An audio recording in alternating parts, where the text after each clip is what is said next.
and have since had the opportunity to read the full presentation. Oh, Papa. Was it? I listened to your town hall speech in Kumasi quite attentively, and I've since had the opportunity to read the full presentation. Ayo, nan no town hall meeting. I would question so. I was sentimental Kumasi mono. Meeting ya pa me share wo social media. Ni na uchagu yere ne mono. Afe na menya kwan ya ukrata na wo de ba nyina makenke mo hwe ni nyina mu. Mr. Vice President, with all due respect, I found a number of issues you raised quite disturbing and factually inaccurate. Yewura mampanya be di akire mejidi yese ensem bebre e na okan na so ne mehwe mu no timu se ne mebi ho no ma wokekan ya na esi so. I do agree that you are entitled to your opinion, but you are not entitled to your own facts. Me da mejitum se ubetimi akire wadwe ne mom no kura trodo no e na I say wentumi amfa ama. It is for this reason that I found it necessary to send you this open letter to point out the factual inaccuracies. Nisanti ena mafmenya sa kwanye ede kratai ebrew na metumi ebiebie niema ni so akira mo hu nukure todo a ewo ho. And also take the opportunity to ask you some questions about the true state of Ghana's economy. Na masa fa sa kwanye no so ebisa ensemisa bi amwa chichire mu amayate Ghana se di sikasam ne adwadi ankasa etiye. I have attached a list of 230 statements and questions for your perusal. Nakrata ya mede bai mede ensemisa maku ahenu ne aduasa ena mede aka ho amede ba. I will be grateful for your comments on the statement and answers to my questions respectively. Se wutimi ya no ma me a mene beje pa. Hopefully before 7th December 2020. Ansana December abosumi da to so enso afimu edru. Happy Independence Day. May God continue to bless our whole land Ghana. Mema happy Independence. Yours sincerely, me Honorable Kweku Ricketts-Hagan. Honorable Kweku Ricketts-Hagan, Member of Parliament. MP. Now, what was it Saturday? Na saying. I'm saying 178. I'm saying 178. Then when you know. When you know na. There been some way the movie I just all man say. And Ricketts-Hagan so mama mpanya be that. Now that Kwame watch do that conference in the press conference na check. If you cry I wasn't that tunable. Watch excavators nso aba ene adinta ma ye press conference no na watch me ko ho kana nsachi edi ya ne nkwadwetwe nkomo ene nkasa so oze baba ona bo aba ye go nkomo oni munyamfo Ricketts-Hagan eye former deputy minister of finance. I was MP for Cape Coast South. First year, because MP for Cape Coast South was a former presidential aspirant and was a former Central Regional Minister. Honorable, the chairman of pay. Minyamejo. Naboko dear. Yamiadum Boko. Aliachi near the Yamiasi. Now, what's the baby? And also, do. As I'm crying, I want 230. Now, Obanan. Yamiadum. I know quite okay. On Cheribia, before every introduction, in a meeting, my work or one humanado. I Dr. Ndc Bawumia ni a presentation. Ama Kumaso I MPP one manifesto promises. Much that were achieved, document now other than it's about 77 pages. It's 77 pages na mark na mama no answers in 44 pages. In about 40, I believe mine is about 40 something pages with 230 questions. I'm sure that Mama Juma fine for some time. Kesibra Eboto Abano in 2020, December 7th.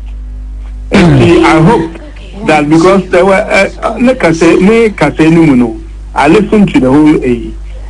There were a lot of factual inaccuracies and I'm stating were letters in there. In some of Kenya, and this is typical of Dr. Bawumia, why Adamazi for a very long time in the past, and he gets away with it.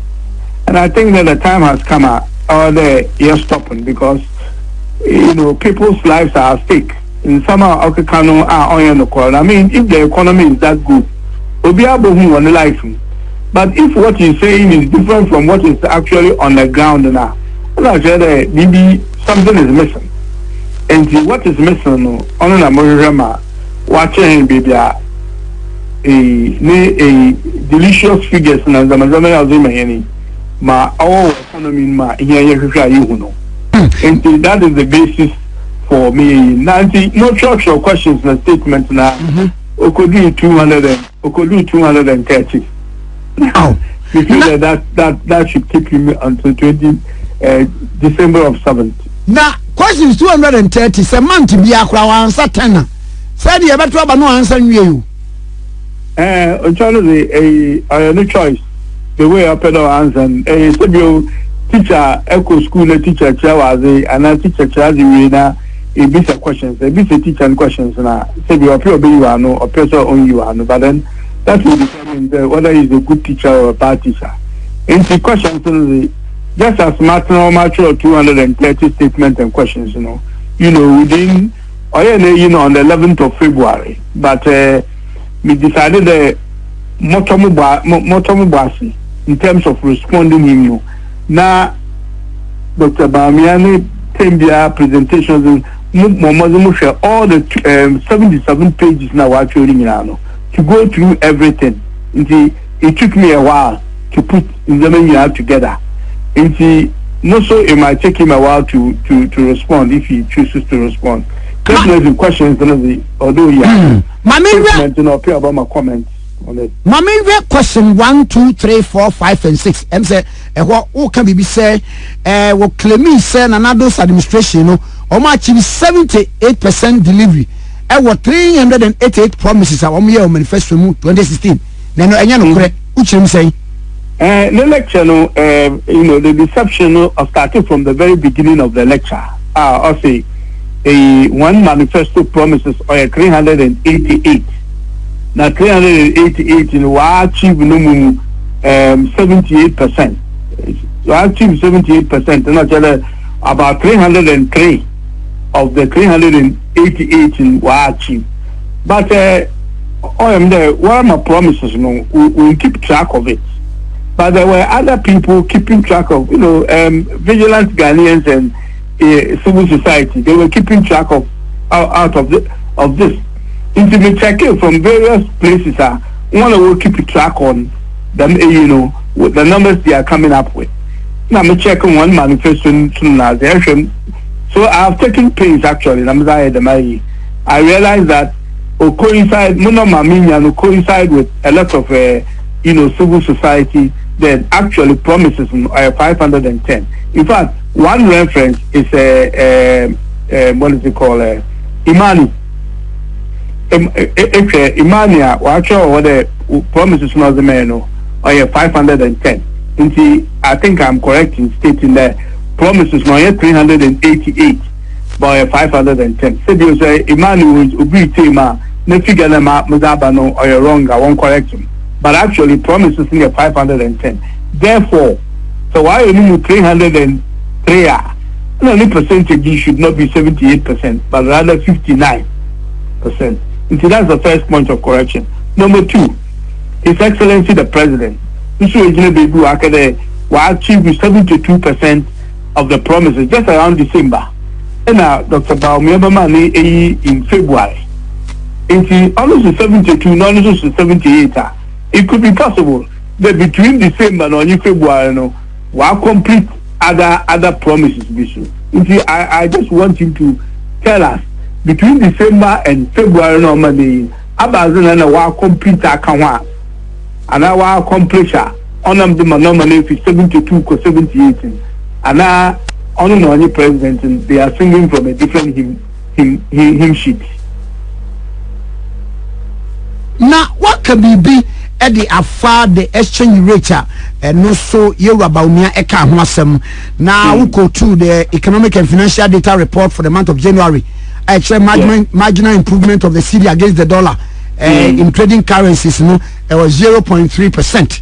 And many are there. How now? Yeah, I think that it's about time. Dr. Bawumia, them exchange rates in some now kakano. I think we need to get him to understand exactly how the whole financial mogul like Dr. Bawumia was a deputy governor of deputy governor Bank of Ghana. Well, it was a knowledge only baku from the team. Okay. Everybody, Dr. Bawumia, and the titles, you don't also know what I've also done in my life. It's knowledge on the team. Okay. If we know something he doesn't know, or they are pointing out to him. First, number one, Dr. Bawumia, can maybe NDC or Yawa Benmun or say a fundamentals on your right and exchange you to exposure. The statement in Ukraine, I mean, many people, NDC, other people, were but statement in crowd, the statement no man on your correct statement, because any good economist, and I'm an economist, any good economist will tell you that the statement in Emma or your loose statement, because economics say a bit economists be our KBBA.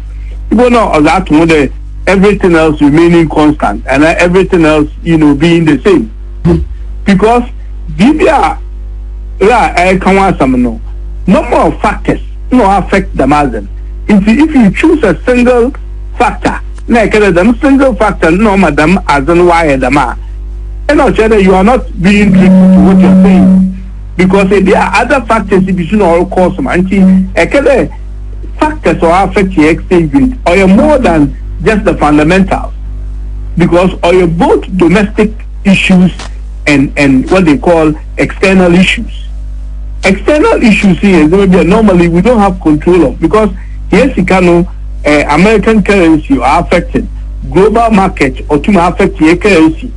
So is there people to oil prices or to affect your currency? Is there people to Manasi Bedia? It has nothing to do with Ghana, but the bottom will affect your currency. My currency will depreciate. Apart from that, also domestic and yes, structure of the economy.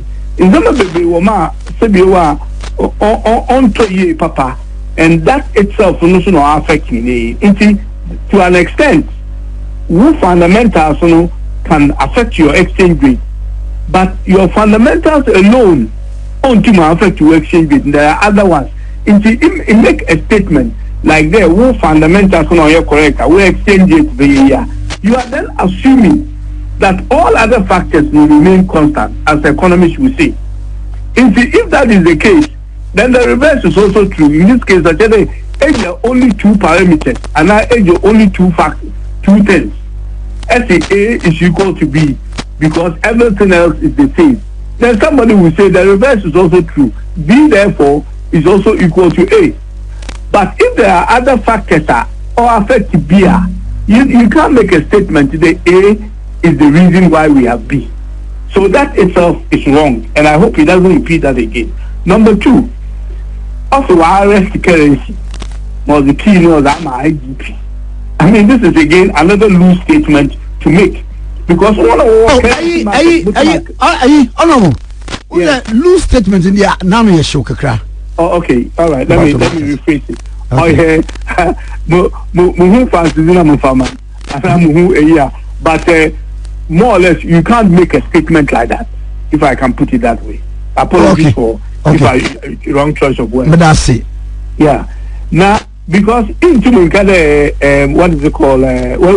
My young count once some says the IRS is as out of bank.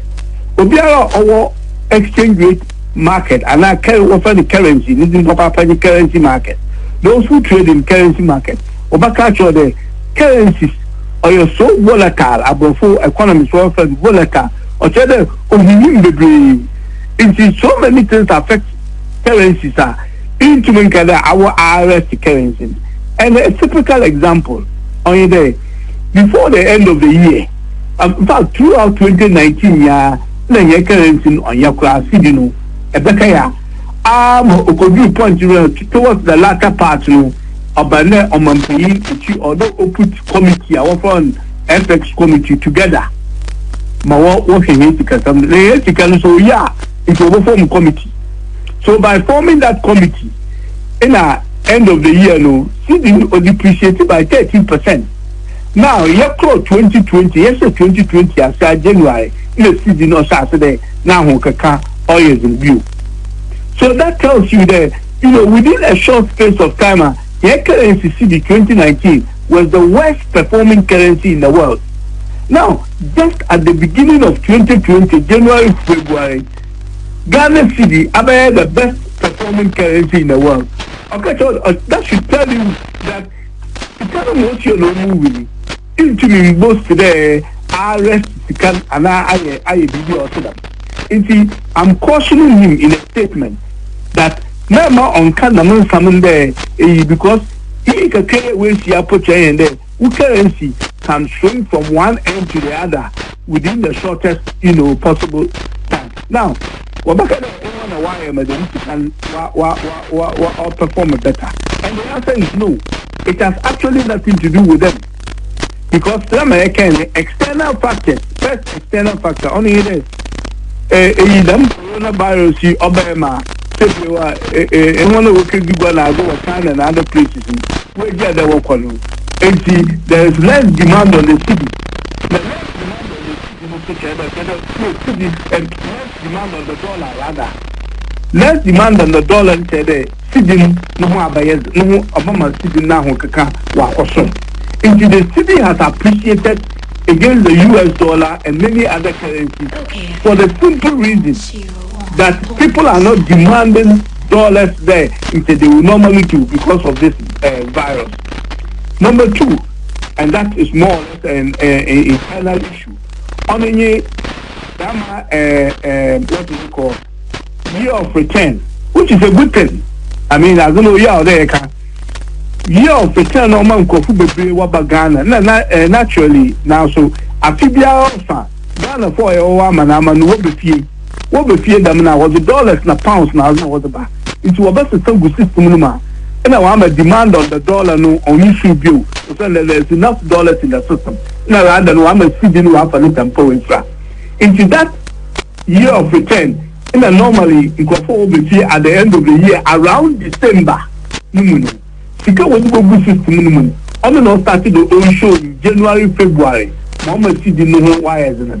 Into that FX committee now was set up has nothing to do with the appreciation of the city. 1 year, maybe our office here. On them, one was recommended to the central bank and to Bank of Ghana. I believe one obey. While recommend BB to central bank or the government. More than them sitting while for the it has nothing to do with them. In pointing out here, Dr. Bawumia, the currency market or a different market altogether. And Yamono or more thing. In some of us, it know such market that into how these things work. Into the city in 2019 worst performing currency in 2020 is the best performing currency. Until there, nobody can arrest the city. Now, my brother, means a when watch him per the document I made and near my in a Christian. Who expected Dr. Bawumia once I'm out to be a material before? Well, if he disagrees with Mama Kana, on a presentation, I disagree with a lot of things that I can. Until I'm out in Musumabaka, what it should be. Mambaka, and I'm not on your right, and left it as that. But the channel, why he is not right? I'm make sure why he is not right. Instead, Mama Kano on Juma, you should also come out. Okay, now back when you debate we Kuran say and commodity you better was pa and say What's the introduction of introduction of cedis higher value denomination? Say a bank could try $100 note, 100 cedi note, 200 cedi note, respectively. No, was say a problematic. Now, the government is talking about the digitalization of the economy. Yeah. And now at the same time, in one breath, no, was a higher denominations. And also, yeah, okay. First of all, normally, Equobia, which is car denominations on Okosono. And I tell the inflation in Bokunu. We say, Sika Mufa Nebia in the editor, BB, just bread, just bread. Ebia as the one cedi and editor bread. Now, because of inflation, you see, the value of that one cedi no Okofum. If you say a pound no and be a ton one cedi no, so she was on by 5 cedis. If you take the cedi note 5, let's say first is 1 cedi note and what a pound no. Now you need cedi note and 5 and sign as out of bread. And to make it convenient for people to be able to go about their business. No fun abandon the side and then 5 cedi was system no more. But because this kind of pound only 1 cedi bill or 5 cedi. If they have printed 5 cedi notes, so no obaya EU cedi in contain 5, then from culture pound, because the more items you have to buy, no, the more the volume of the money be here. Into a cut higher denomination in the man. Obi you could go now or call shopping. No, can spend a 500 Ghana cedis.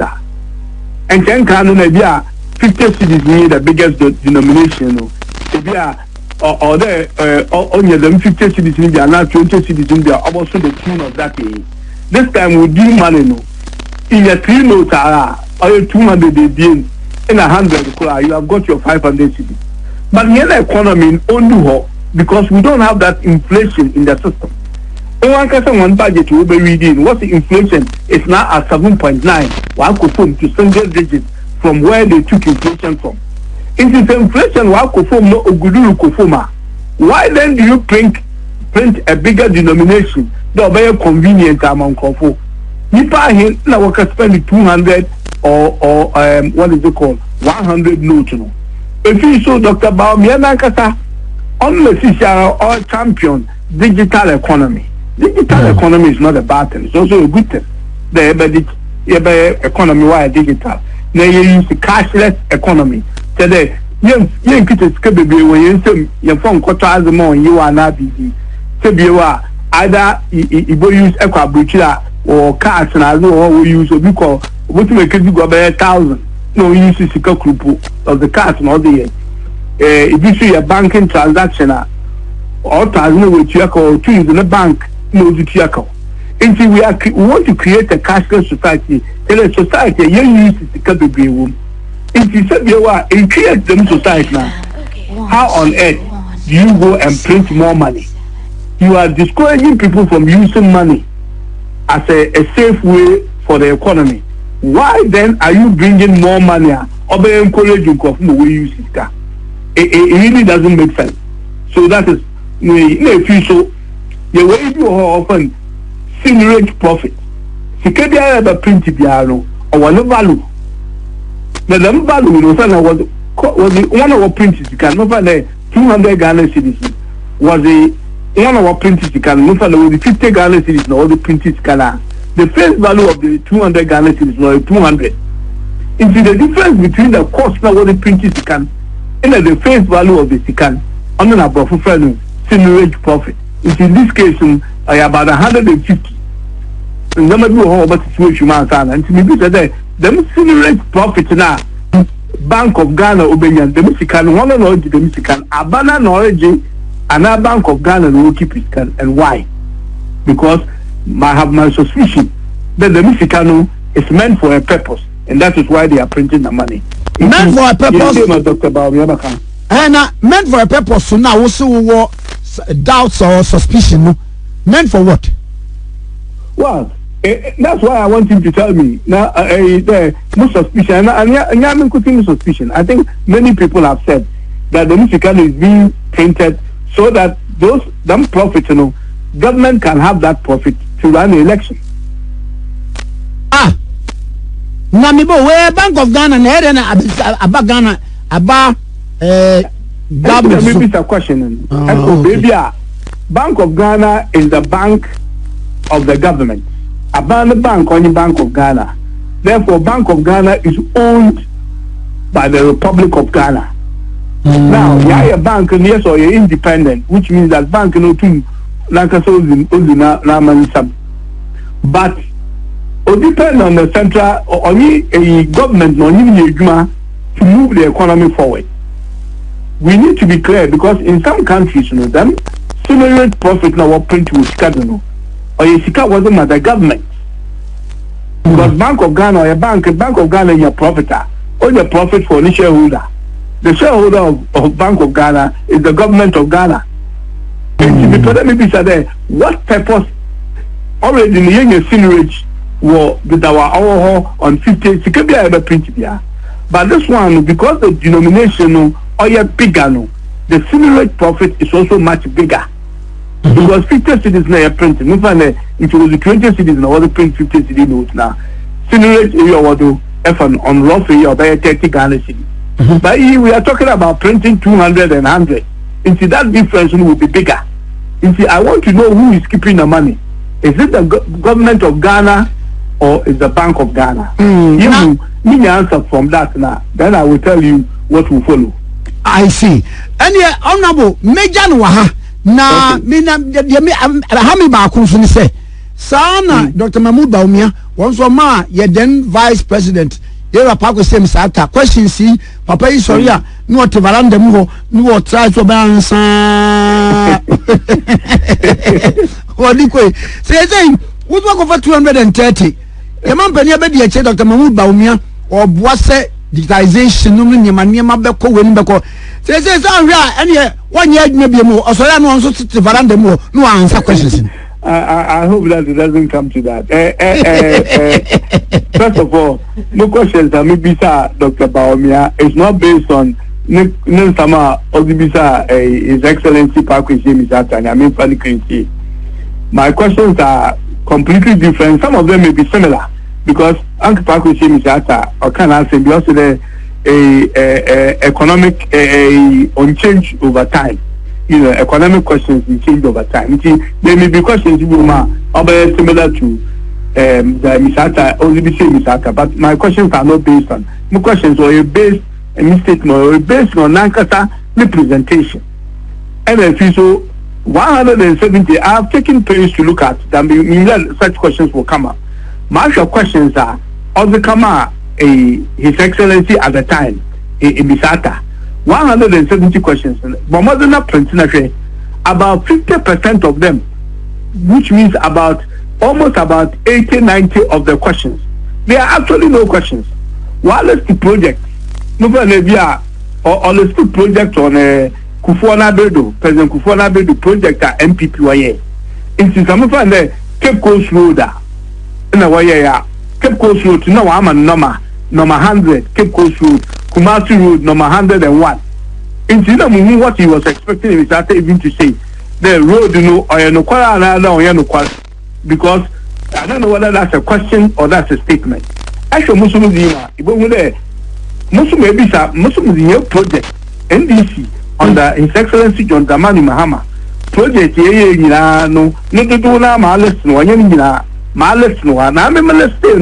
I did not put a number on them.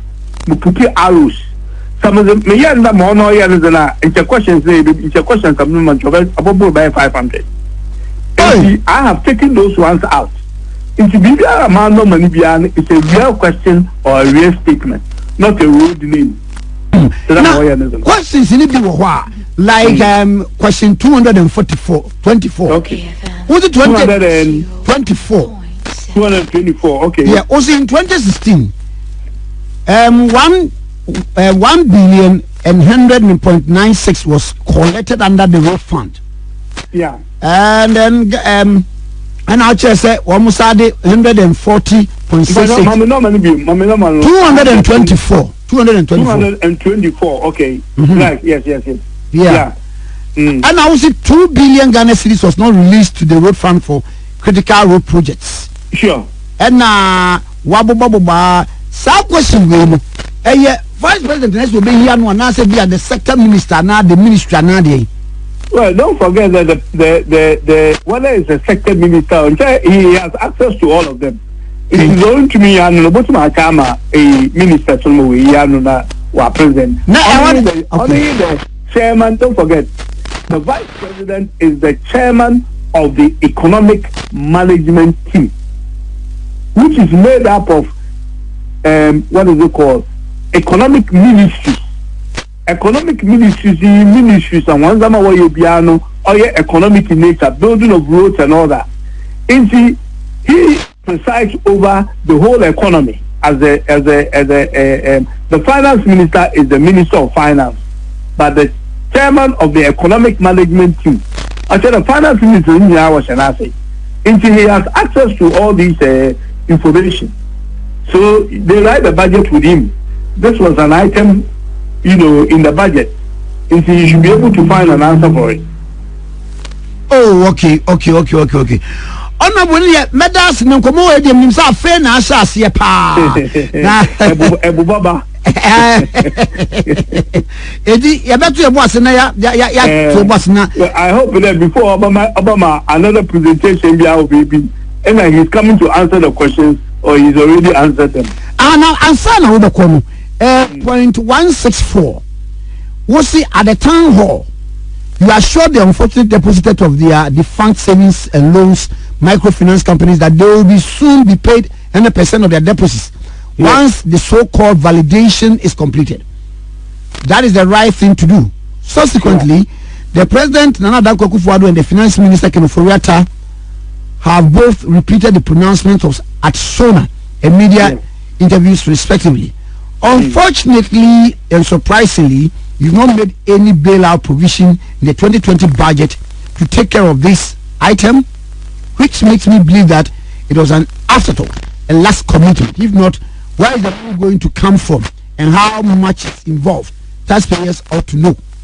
What the back more was a town hall meeting on me any now a betoga say I want more music could this savings and loan microfinance no about training about my validation no Mampenini finance minister so aka then so provision bi enwa a share budget nim enti eno ma wunji ni se esa ban no e de nsie be yoyo na wa yesa ade no scan kura be free aba aha nyi mfanyi okay ma in the bibia aban eba plan enti na onam na ye budget no bibia aban a plan the obaye in 2020 bia should be in the budget now already November of 2020 November of 2019, which is one for the budget one budget no 2020 budget, though it is read in November of the previous year.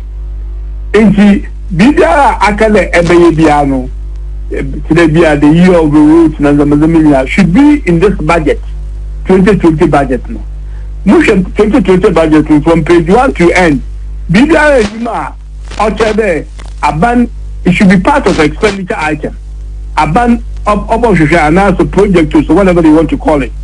But although our budget there we are going to make this amount of money and after over bit ado cover them we say because we come over to part so although be the parliament. Cover them we say they is the Chiadama bailout. So them a banking bailout initially no. They are in the budget. They can discuss. We may be saying we need some 2.2 million. Was our come a friend NID? In the budget. If they come and talk about it, it has required provision for it already. But when we are budgeting, and some worker there will go to a deposit at an account, and that is not in the budget. It's no question maybe someone in there say there was your budget for I don't know. Question maybe someone in there and Nigeria to one financial budget means there another budget coming and now we're back to people on where that money is going to come from. Because even to me about that depositors there we are coming to pay their money and everything because while you know the election year it will be a good thing to do. Before watch your budget they didn't even think about it. We use the word afterthought. Indeed, I want the finance, the vice president to come and tell me, I'll tell Ghanaians, not me, the taxpayers, where that money is going to come from. Is it going to be borrowed? Another, a spare cash, that's what the question is about. Honorable Minya Ohana, yebesa ba usupana to blame because in Komono Manana Shasi. Yeah. Medas papa. Okay, thank you. Medas, bye bye. Bye. Onimonya for Refits Kwaku Hagen. Now a former deputy minister of finance, former central regional minister, says he America say well the MP for Cape Coast South. Now your man Premier Dr. Mahmoud Bawumia, His Excellency. The town hall meetings I would do here church the economy minimum projects are abanya here, the omni free sectors I would do education, health, finance, any the Kobanino. And was so atenase. I can kind the man Premier the Edinburgh 2 Granina, none of the 77 pages. After 77 pages, you know.